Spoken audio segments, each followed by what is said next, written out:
আমি এই পর্তুগাল যাওয়ার জন্য ফজল করিম নামের একজন মানুষের সাথে যোগাযোগ করি, লন্ডন রেস্টুরেন্টের এই মালিক। আমার মামার মাধ্যমে ওনার কাছে আসি, আসার পরে এই পর্তুগালের জন্য আমি কথাবার্তা বলি, সব দিকে আমার কথাবার্তা ওনার পছন্দ হয়। হওয়ার পরে আমরা একটা ডিডির মাধ্যমে আমি আমার ফাইল জমা দিই। জমা দেওয়ার পরে চুক্তিপত্রে আমাদের ছিল যে 4 মাসের ভিতরে আমাদেরকে এই পর্তুগালে পাঠাবে। এখন আইনের রাস্তা যদি যাই, আমি আইনের রাস্তায় যাওয়ার লাগি আমি তারা কই যে আমরা এখন যদি না পাই টাকা পয়সা যদি দেন না এরকম ঘুরাইন, তো আমরা আইনের প্রসেস যাই। যাও আইনের প্রসেস যাও, দেখো কিলা টাকা দিতে পারো। এই 4 মাসে মানে পর্তুগালে পাঠাবেন। এই পাঠানোর পরে এই 6 লাখ টাকা আগে দিতে হবে দুইটা ফাইলে। একটা ফাইলে 3 লক্ষ টাকা, আরেকটা ফাইলে 3 লক্ষ টাকা। দুইটা ফাইলে আমি 6 লক্ষ টাকা দিই। এর ভিত্তিতে একটা ডিড হয়। ডিড হওয়ার মাধ্যমে আমার ইন্ডিয়ার ভিসা উনি করার কথা ছিল, ইন্ডিয়ার ভিসাও করেন নাই। বললেন যে আমার টাকার একটু সমস্যার জন্য আমি করতে পারতেছি না, তুমি ইন্ডিয়ার ভিসাটা করে ফেলো। আমরা পরে যখন ভিসা হবে তখন এই টাকা থেকে আমরা কাটসিট করে নেব।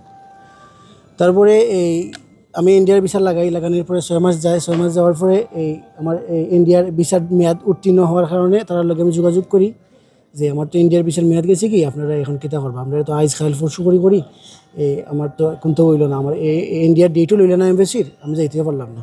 সো এখন যেহেতু যাইতে পারছি না, আমার স্বপ্নটা নষ্ট হয়ে গেছে, তাহলে আমার টাকাগুলো রিটার্ন দিলেন।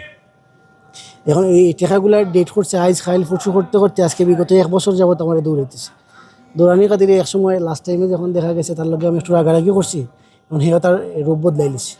বদলে টাকার কথা যখন যাই খুঁজাত টাকার লাগি যাই, তার রেস্টুরেন্টও তার ট্রেভেলসও, তখন আমার এই হুমকি দামকি দেয়। আমি প্রশাসনের বই দেখাই, প্রশাসন দেখে তার সমস্যা নাই। হে আরও আমার টিটকারি করে যে প্রশাসন হইলে হে নিজে আইন তৈরি করে, তারা নিজে আইন তৈরি করে। রেজাউল নামে একজন মানুষ আছে, তার ভাই আসিল বলে মিরপুর রেবো। হে কয় প্রশাসন কোনো প্রবলেম নাই, যা প্রশাসনের কাছে গ্যাজুন লই নিতে পারোস। তুই প্রশাসনে যাওয়ার পরে মনে করিস 4 দিনের ভিতরে ঘুমোই যাবে। আপনারা কতজনে কত টাকা দিচ্ছেন সর্বমোট? হ্যাঁ, এমন ভুক্তভোগী অনেক আছে। আমি যখন অফিসে যাইতাম তখন দেখা যাইতো 20 জন 25 জন 30 জন মানুষ বইয়া খান্দের, তারা বিচা করিয়া দিছে না, প্রতারণা করছে, তার লগে টেকা নিয়ে খাইয়া বই থাকছে, আইজ খাইল ফরসু করে টেকাও দেন না, এগুলো অনেক আছে। আর এখন আমার লগে আসুন একজন আমার সাদ্দাম ভাই, ইভেন আমার বড় ভাইয়ের একটা ফাইল আছে, আমার 2টা ফাইল। আমরাও 3 জন আছি, আরও 2 জন আছে, তারা আইতে পারছে না। প্রতিষ্ঠানের নামটা কি, অবস্থানটা কোথায়, এটা লোকেশন? প্রতিষ্ঠানের নাম হচ্ছে জিন্দাবাজার সিটি সেন্টার জিডিসি।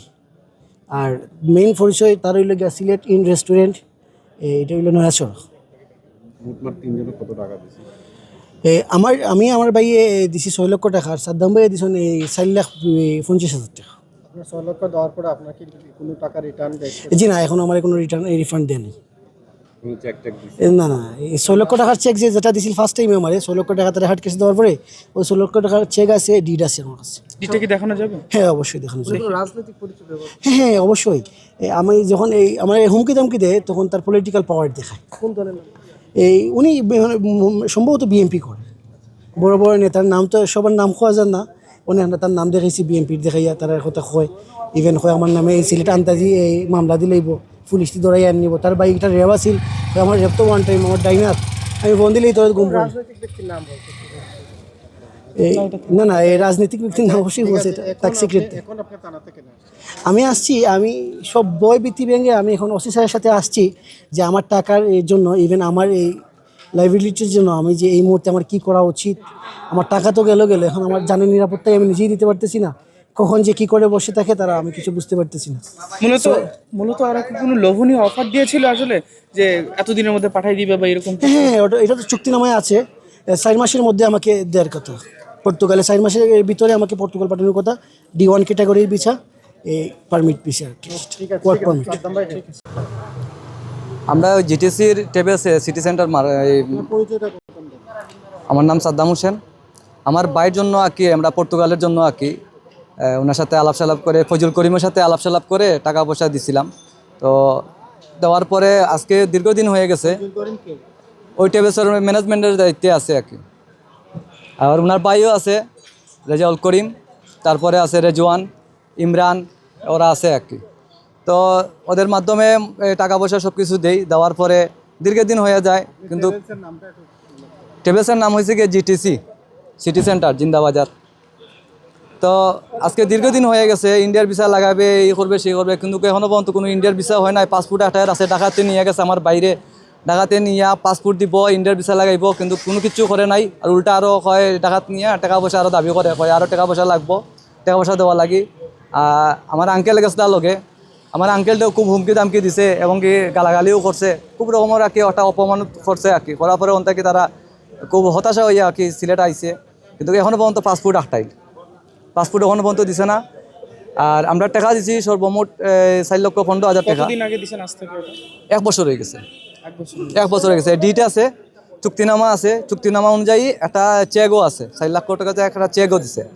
পরবর্তী দীর্ঘদিন হওয়া যাওয়ার পরে তার এই টাইম অনুযায়ী 4 মাসের যে টাইম ছিল, টাইম অনুযায়ী পরে আমরা ওর কাছে যোগাযোগ করি বা এর আগেও যোগাযোগ করি ইন্ডিয়ার ভিসার জন্য, কিন্তু কোনো প্রকার মানে কোনো লাভ হয় না।